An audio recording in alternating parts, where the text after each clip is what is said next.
On this Mazak PT20 machine with Mitsubishi 730L CNC, we're gonna see how to reset the maintenance check alarms. If you go to diagnosis, this is the first option you might see. You have to go to alarm messages, and here in PLC, let's say you are in CNC, you have to press PLC message, and you'll see in this case four alarms related to maintenance check. Here you have a parameter. This is the parameter that you need to use to clear out this alarm or this message. So let's go to the parameter 18076, 18075, 77, 78, and 79. So let's go to maintenance.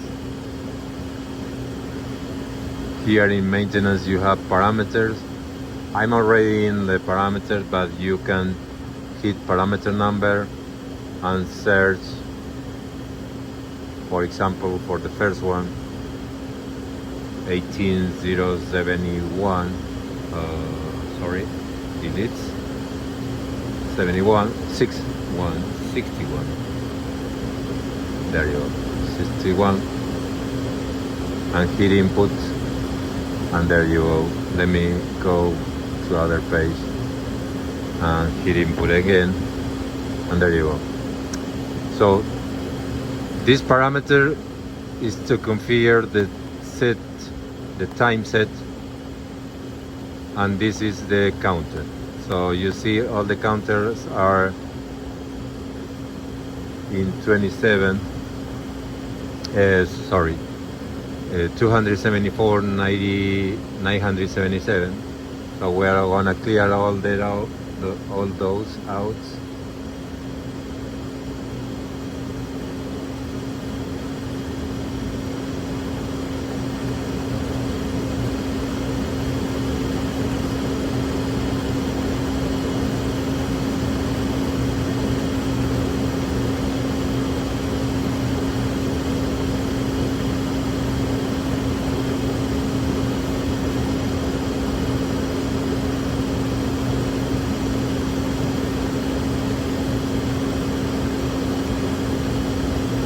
Okay, so that's it. Let's hit reset, and the alarm has gone. Let me go back to the alarm. We don't have any other alarm. By the way,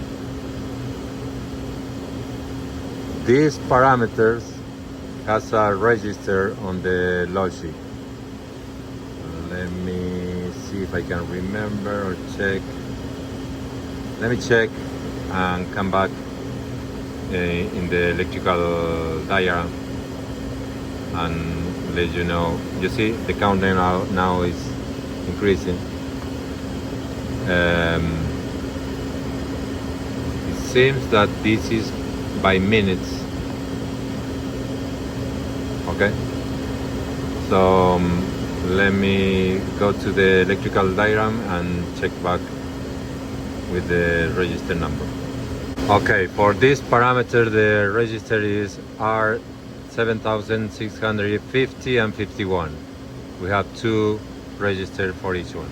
So let's go to the PLC, pressing F0, and here we're gonna find a device, not a contact or coil, just a device, R7650, and hit find next, hit the left arrow key, and this is the maintenance check that is running right now, and you have this condition that is the data word 760. So let's find that. The 760, find next, by next, and here is the logic, and then we have the counter, the register again, and you can start looking backward which are the conditions that are made for that counter. Okay, this is simple. There is only time set or counter or logic, so you just need to set the timer on the register that we saw here, on this register, and by changing these numbers or timers you are gonna change the alarm when it's triggered.